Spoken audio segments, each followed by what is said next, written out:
Hello दोस्तों, कैसे हैं आप लोग। उम्मीद करती हूँ स्वस्थ होंगे, मस्त होंगे और जीवन में कुछ बेहतरीन कर रहे होंगे। हम लोग पढ़ रहे हैं उपन्यास जिसका नाम है रुक जाना नहीं। इसके लेखक है निशांत जैन। आज हम इस उपन्यास का आखिरी अध्याय पढ़ने जा रहे हैं जो कि बहुत ही रुचिपूर्ण होने वाली है, क्योंकि यह कहानी हम उन्हीं की कहानी उन्हीं की जुबानी पढ़ने जा रहे हैं जिसकी लेखक है निशांत जैन। तो इस अध्याय में उन्होंने अपनी कहानी के बारे में बताया है। तो चलते हैं, इस कहानी को पढ़ते हैं और देखते हैं कि उनकी कहानी में क्या कुछ है और हम उनकी कहानी से क्या सीख सकते हैं। उससे पहले मैं आपको निशांत जैन को दिखाना चाहूँगी। ये है हमारे निशांत जैन जो कि एक आईएएस अफसर है। चलिए तो अब हम पढ़ते हैं। मेरी कहानी यूं ही चल रही। जब आप कोई चीज़ शिद्दत से पाना चाहते हैं और समय समय पर मिलने वाले संकेतों को फॉलो करते हुए आगे बढ़ते जाते हैं तो पूरी कायनात आपकी मदद करने में जुट जाती है। मुझे लगता है पाओलो पाओलो कोएलो की मशहूर किताब एल्केमिस्ट का यह संदेश मेरी संघर्ष यात्रा और सफलता की अनकही कहानी पर बखूबी फिट बैठता है। पुराने शहर के एक मोहल्ले के एक असाधारण परिवार में जन्मा। दादाजी कचहरी में पेशकर पेशकार की नौकरी करते थे। हद दर्जने की ईमानदार आदमी। सुबह खाना लेकर घर से कचहरी पैदल जाते और आते। हिंदी, अंग्रेजी, उर्दू तीनों भाषाओं पर अच्छा अधिकार था। उनका दादी ज़्यादा पढ़ी लिखी तो नहीं थी, पर पढ़ाई और ज्ञान की कीमत बखूबी समझती थी। मेरे पिताजी 4 भाइयों में दूसरे नंबर पे थे। एक प्राइवेट नौकरी करते और जो मिलता उसी में संतुष्ट रहना उनकी फितरत थी। माँ को भी कम खर्च में घर चलाना बखूबी आता था। कुल मिलाकर एक साधारण से निम्न मध्यम वर्गीय परिवार में पला बढ़ा। पापा हाई स्कूल तक जैसे तैसे पढ़े थे, पर माँ अपने जमाने की ग्रेजुएट थी। लिहाजा घर में पढ़ाई लिखाई पर काफी जोर था। हम 3 भाई बहनों में मैं मझला हूँ। उन दिनों की बात है जब मैं 8वीं या 9वीं कक्षा में पढ़ता था। हम राशन की सरकारी पीडीएस दुकान पर सामान लेने जाते थे। दुकानदार ज्यादातर गायब रहता था। गोलमोल के किस्से भी सुनते थे हम उसके। मैं पीले राशन कार्ड को पढ़ता था तो नीचे लिखा होता था खाद्य और रसद अधिकारी।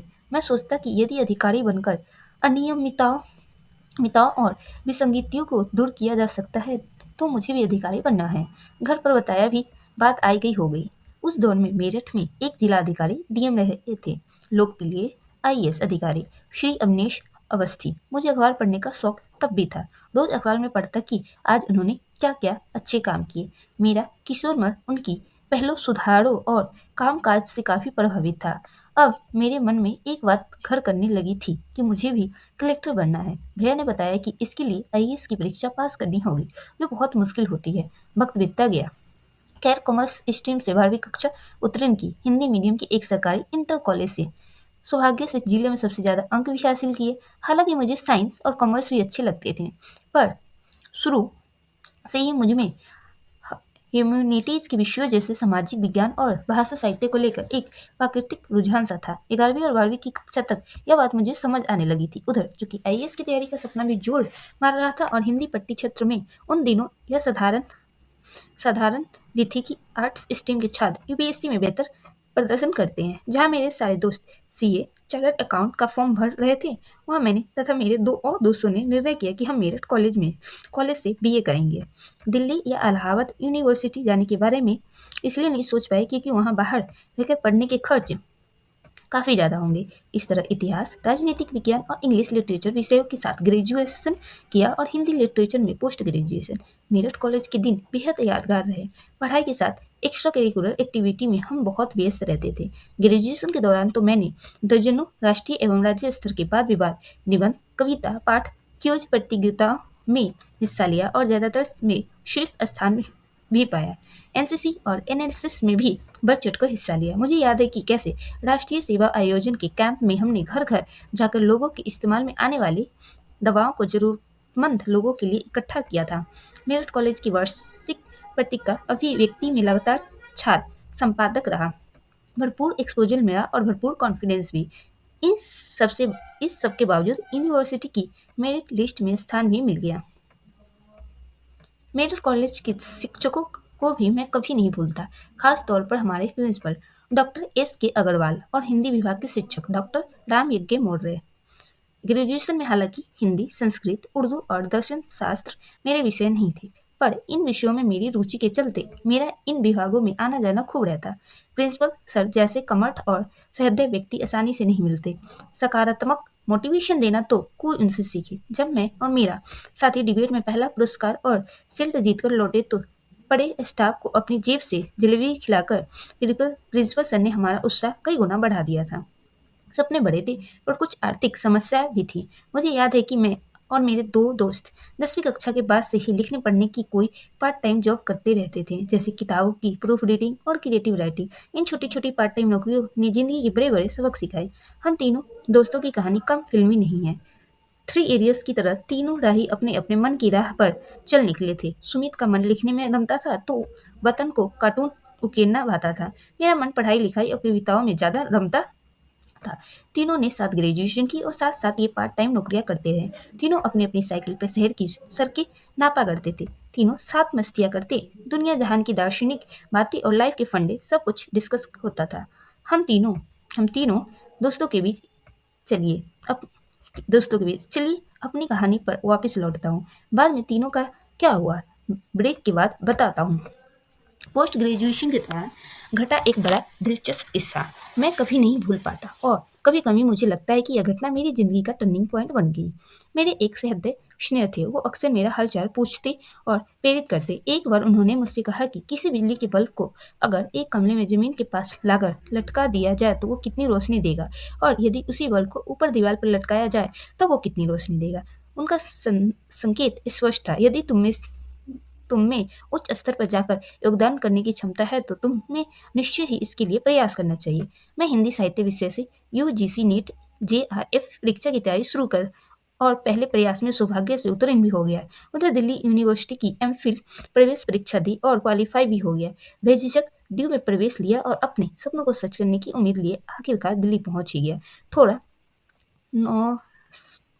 नॉस्टैल्जिक टाइप का होमसिक सा था मैं, देर से ही सही पर पहली बार घर छोड़कर बाहर। हालांकि मेरे से दिल्ली ज्यादा दूर नहीं पढ़ने गया था। मुझे याद है कि माँ और घर को मिस करते करते मेरे मन से एक कविता उपजी थी। एक पैगाम माँ के नाम वो आपसे साझा कर रहा हूँ क्योंकि हम में से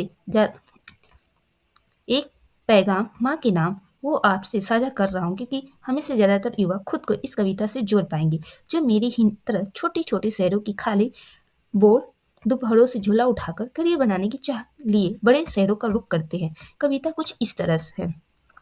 भाव की तू अजब पिटारी, अरमानों का तू सागर, नाजुक से अरमानों की एक नम मुलायम सी चादर, खट्टी मिट्ठी फटकारे और कभी पलट कर वही दुराल, जीवन का हर पल तुझ में माँ, तुझसे है सारा संसार, जिसकी खातिर सब कुछ बारा, अपनी खुशियाँ जानी ना, वक्त कहाँ उस पर अब माँ, तेरे दुख दर्द चुराने का, उम्मीदों को पंख लगाने बड़े शहर को निकला जब, छुपी रुलाई देखी तेरी, प्यार का तब समझा मतलब, मिट्टी की तू सोधी खुशबू, समंदों की नरम नमी, नए शहर में हर मुकाम पर बस तेरी ही खली कमी, हैरत है हर चेहरे पर थे, हैरत है हर चेहरे पर थे कई मुखौटे और नकाम, तुझसा भी क्या कोई होगा चलती फिरती खुली किताब, रिश्ते की गर्माहट तुझसे, तुझसे प्यार भरा एहसास, ले भरपूर दो आई अपनी हरदम तू मेरे पास।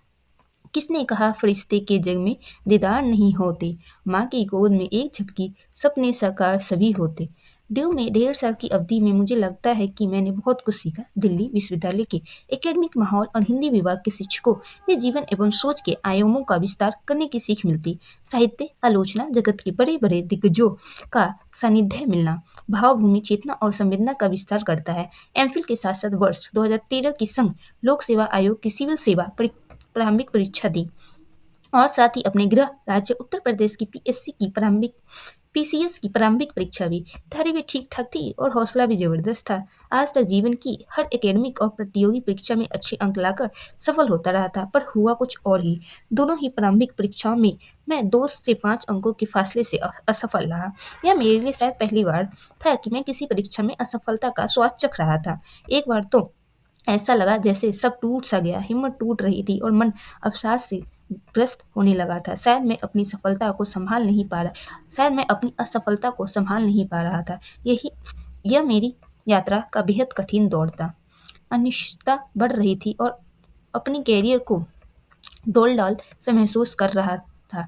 उन दिनों उन दिनों एक महानगरीय जीवन के त्रास पर बैठे-बैठे एक कविता लिख बैठा। मैं शहर हूँ, जो बाद में कादाबिनी पट्टिका में छपेगी। मुस्कानों का बोझा ढोए, धुन में अपनी खोए-खोए, ढूँढता कुछ पहर हूँ, मैं शहर हूँ। बेमुरब्बत भीड़ में परछाइयों की निगहबानी, भागता सा हाँफता सा, शाम कब हो, कब शहर हूँ, मैं शहर हूँ। सपनों के बाजारों में क्या खूब सी कृत्रिम मुस्कानें, आँखों में आँखें, बातों में बातें, खट्टी मीठी तानें। नज़दीकी में एक फासला, मन-मन में ही घुला जहर हूँ, मैं शहर हूँ। मन के नाजुक से मौसम में भारी भरकम बोझ उठाए, कागज़ की किश्ती से शायद हुआ है अरसा साथ निभाए, खुद की एहसासों पर तारी हूँ, सुकून या फिर कहर हूँ, मैं शहर हूँ। लेकिन इस कठिन वक़्त में मेरा परिवार, विशेषकर मेरे भैया प्रसाद और मेरे कुछ सु दोस्त संकट मोचन बनकर सामने आए। मुझे भावनात्मक संबल दिया और साथ ही मुझ में विश्वास भी जताया। मैं कह सकता हूँ कि मेरे परिवार और इन शुभचिंतकों को मुझसे ज़्यादा भरोसा था। कुछ हिम्मत बधी और दूसरी ओर एक अन्य प्रतियोगी परीक्षा लोकसभा सचिवालय में ट्रांसलेटर में मेरी सफलता की खबर भी मिली। एमफिल का लघु शोध प्रबंध जमा करके मैं संसद भवन में अपनी यह नौकरी ज्वाइन कर ली। इस नौकरी ने भी बहुत कुछ सिखाया और आत्मविश्वास बढ़ाया। सो अलग साथ ही करियर को लेकर एक किस्म की बेफिक्री भी मिली। मुझे लगता है कि इस नौकरी की व्यवस्था के बावजूद मुझे यूपीएससी की तैयारी तनाव मुक्त और दवा मुक्त होकर करने में और सहज भाव से परीक्षा देने में मदद मिली। वर्ष 2014 में भी मैं यूपीएससी की परीक्षा फिर से दी। इस बार किस्मत ने साथ दी और यूपीएससी का इंटरव्यू कॉल आ गया। प्रोफेसर HC गुप्ता के बोर्ड में करीब 35 मिनट मेरा इंटरव्यू चला। इंटरव्यू के दौरान और उसके बाद भी मेरा मन शांत एवं सहज था। अब हर दिन परिणाम की परीक्षा पर अब हर दिन परिणाम की प्रतीक्षा रहती थी। अंतिम रूप से चयन के इतने करीब होना एक अलग ही एहसास देता है। कभी-कभी बड़ी घबराहट होती है कि अगर अंतिम रूप से चयन नहीं हुआ तो क्या क्या सचमुच एक दिन में मेरी ज़िंदगी बदल जाएगी? ऐसे तमाम सवाल और ऊहापोह मन को मत्ते रहते हैं। पर मैं अक्सर अपने मन को ऐसे समझाता कि पिछले साल मैं तो प्रीलिम्स परीक्षा ही उत्तीर्ण नहीं हुई थी, इस बार तो इंटरव्यू तक पहुँचा, यही क्या कम है? और फिर अपने पास एक सम्मानजनक नौकरी तो है ही। बस 2015 की 3 जुलाई की गर्म दोपहर की बात है। इलाहाबाद गया था यूपीएससी की मुख्य परीक्षा देने। हालाँकि इस बीच पिछले साल भी PCS की परीक्षा की इंटरव्यू कॉल आ चुकी थी। संगम के दर्शन कर दिल्ली लौटा तो मालूम हुआ कि कल चार यानी 4 जुलाई को यूपीएससी के सिविल सर्विस एग्जाम का अंतिम परिणाम आ रहा है। शनिवार को ऑफिस की छुट्टी थी तो सोचा मेरठ में घर जाकर ही परिणाम देखूं। सुबह आनंद विहार बस अड्डे से मेरठ की बस पकड़कर घर पहुंच गया। दोपहर में मालूम हुआ कि कुछ ही देर में रिजल्ट आने की संभावना है। घर वाले मुझसे ज़्यादा नर्वस थे। 1 बजे एक फोन आया और मालूम हुआ कि तेरी भी रैंक आई और हिंदी माध्यम में पहला स्थान। हिंदी माध्यम में काफ़ी समय बाद ऊँची रैंक आई थी। उसके बाद तो बधाइयाँ का तांता लगना ही था। सो लगा ही। बाद में आई अंक तालिका से मालूम हुआ कि मुझे मुख्य परीक्षा में तीसरे सर्वाधिक अंक प्राप्त हुए थे। साथ ही निबंध में 160 और वैकल्पिक विषय हिंदी साहित्य में 313 अंक मिले, जो संभवतः इसमें अब तक के सर्वाधिक अंक हैं। एथिक्स के पेपर में भी 124 अंक मिले और सामान्य अध्ययन में कुल मिलाकर 378 अंक। कुल मिलाकर अंक थे 1001, जो मेरे लिए किसी शुभ शगुन से कम नहीं थे। सफलता अपने साथ बहुत सारी अपेक्षाएं और जिम्मेदारियां लेकर आती है। इनमें से एक है सफलता को संभालने की अपेक्षा। हम में से बहुत सी साथी छोटी-छोटी सफलता से विचलित होकर अपने व्यवहार को बदल बैठते हैं और कभी-कभी तो खुशी से फूलकर हमारे पाँव भी जमीन पर नहीं पड़ते। सफलता थोड़ी परिपक्वता और समझदारी की भी मांग करती है। मुझे तसल्ली है कि इस सफलता के बाद मुझे सम्मान और पहचान को मैं अपने परिवार, शिक्षकों एवं दोस्तों की मदद से संभाल पाया और अमूमन सहज बना रहा। इस दौरान अनेक सम्मान समारोह हुए और अनेक अवसरों पर युवाओं से संवाद का मौका भी मिला। पर जो दिन शायद मेरी जिंदगी के सबसे बड़े दिनों में से एक था, वो था तत्कालीन लोकसभा अध्यक्ष श्रीमती सुमित्रा महाजन द्वारा संसद भवन के बाल योगी सभागार में मेरा अभिनंदन समारोह। इस समारोह में तत्कालीन माननीय संसदीय कार्य राज्य मंत्री श्री राजीव प्रताप रूडी, लोकसभा महासचिव श्री अनूप मिश्रा उपस्थित थे। सभागार में उपस्थित थे लोकसभा सचिवालय के सभी अधिकारी और कर्मचारी, जिनके साथ मैं पिछले 2 सालों से काम कर रहा था। मुझे लगता है कि यह सम्मान एक व्यक्ति के रूप में महज मेरा सम्मान नहीं था। यह एक असाधारण यह एक साधारण पृष्ठभूमि और हिंदी माध्यम से पढ़कर निकले एक अभ्यर्थी की उपलब्धि का सम्मान था और साधारण पृष्ठभूमि के संघर्षों से निकलकर कई तरह के पिछड़ेपन का सामना करके आगे बढ़ने वाले हिंदी एवं भारतीय भाषाओं के छात्रों का भी सम्मान था। आज जब इस सुनहरी याद को मुड़कर देखता हूँ तो कभी कभी लगता है बहुत कुछ बदला है, तो कभी लगता है कि कुछ भी तो नहीं बदला। बदला यह कि अब बार बार कोई नौकरी का फॉर्म नहीं भरना पड़ेगा। घर वाले भी करियर को लेकर निश्चित हो गए और स्वाभाविक तौर पर सामाजिक सम्मान में भी कुछ बढ़ोतरी हुई। पर बहुत कुछ ऐसा भी है जो बिल्कुल नहीं बदला और इच्छा है कि कभी ना बदले। आगे बढ़ने और कुछ अच्छा करते रहने की इच्छा, निरंतर प्रगतिशील रहने और काम करते रहने का जज्बा और नई चुनौतियों से जूझने की पुरजोर कोशिश। मुझे लगता है कि मुझे जिन 3 कारणों ने यूपीएससी में उच्च रैंक दिलाई, एक तो मेरा अब तक का विस्तृत नॉलेज बेस और अनुभव, दूसरा राइटिंग स्किल और तीसरा समग्र एवं संतुलित दृष्टिकोण। साथ ही मुझे यह भी लगता है कि मेरी हर नौकरी, हर शिक्षण संस्था, हर शिक्षक और हर साथी ने मुझे कुछ न कुछ ही नहीं बहुत कुछ सिखाया। मेरे दोस्तों का कहना था कि मेरी तैयारी खामोश थी पर सफलता ने शोर मचाया। मेरे सपनों की मंजिल मसूरी में 2 साल तक आईएएस की ट्रेनिंग की और तमाम नए दोस्त बनाए। आधुनिक और अंग्रेजी दा माहौल में भी अपनी हिंदी वाली पहचान नहीं छोड़ी और हिंदी को अपनी मजबूरी न बनाकर मजबूती बनाया। एकेडमी में पढ़ाई के साथ साथ सांस्कृतिक कार्यक्रमों की हिंदी में एंकरिंग भी की और अपनी एक अलग पहचान बनाई। राजस्थान के मिला और अब तक अलवर, कोटरा, उदयपुर, माउंट आबू और अजमेर में पोस्टिंग हुई। कोटरा सबसे दिलचस्प पोस्टिंग रही। राजस्थान का सबसे पिछला ब्लॉक कोटरा सुदूर आदिवासी अंचल में स्थित है। लोगों की जिंदगी को बहुत करीब से देखा। कोशिश यही रही कि अपनी ओर से एक संवेदनशील और सजग प्रशासन दे पाऊं। इस बीच आईएएस की ट्रेनिंग और बाद में नौकरी के साथ राइटिंग का शौक बदस्तूर जारी है। कई किताबें प्रकाशित हुई और यूट्यूब पर वीडियो काफी लोकप्रिय हुए हैं। सिविल सेवा परीक्षा की तैयारी पर मेरी किताब मुझे बनना है यूपीएससी टॉपर बेहद लोकप्रिय हुई है और बाद में इंग्लिश और मराठी में भी छपी है। नेशनल बुक ट्रस्ट से राजभाषा के रूप में हिंदी किताब और प्रभात प्रकाशन से बच्चों की कविताओं की किताब सादी बंदर मामा की भी छपी है। पहले जिन चीज़ों को जीवन में बहुत बड़ा माना करते थे वो धीरे धीरे सहज लगने लगी। यूपीएससी में हिंदी मीडियम से टॉपर बनने के बाद Doordarshan, AIR, Lok Sabha TV, BBC Hindi और लगभग सभी बड़े हिंदी इंग्लिश अखबार चैनल पर बोलने लिखने का अवसर मिला। खैर आपको बता दूं कि आज उन 3 इडियट्स में से एक सुमित बॉलीवुड का एक सफल स्क्रिप्ट राइटर है, दूसरा दोस्त बतन एक बड़े न्यूज चैनल में सफल कार्टूनिस्ट है और तीसरा मैं ना चीज एक आईएएस अधिकारी और लेखक। मुझे कभी किसी सीनियर ने कहा था कि हमेशा बड़ा सोचो, तुम एक दिन खुद बड़े बन जाओगे। मैं बड़ा बन पाया या नहीं ये तो मालूम नहीं, पर उनकी ये बात अब बड़े काम की लगती है। मुझे लगता है कि जहाँ भी जैसे भी रहे, जो कुछ भी करे खुश रहकर करे, व्यस्त रहे और मस्त रहे। निराशा की बातें करने वाले की बातें सुन सुनकर हताश न हो।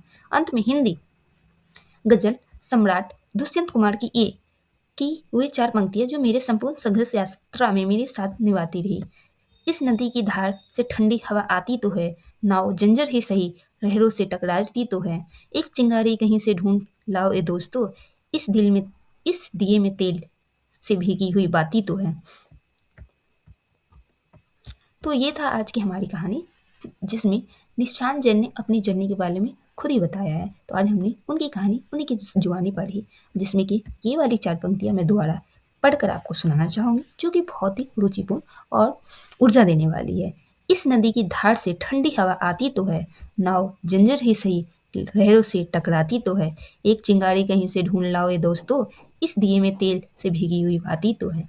तो इस कहानी से, उनके जीवन की कहानी से हम ये सीख सकते हैं कि हमें कभी भी आशा नहीं छोड़ना चाहिए और कठिन परिश्रम करते हुए, चाहे हम उसको बिना जॉब का करें या नौकरी में रहते हुए करें, हमें अपनी मंजिल की ओर बढ़ते रहना चाहिए। और बड़ा सोचने से ज़रूर है कि हम एक न एक दिन बन ही जाएंगे। तो एक कहावत भी है कि तमन्ना चांद की रखो, तारों तक तो पहुंच ही जाओगे। तो उम्मीद करती हूँ कि आपको निशान जैन की कहानी उन्हीं की जुबानी पसंद आई होगी और बाकी हम मिलेंगे अगली वीडियो में और उसमें देखेंगे कि क्या कुछ और नई कहानी इसकी अगले अध्याय में दिया गया है और उससे क्या कुछ हम सीख सकते हैं।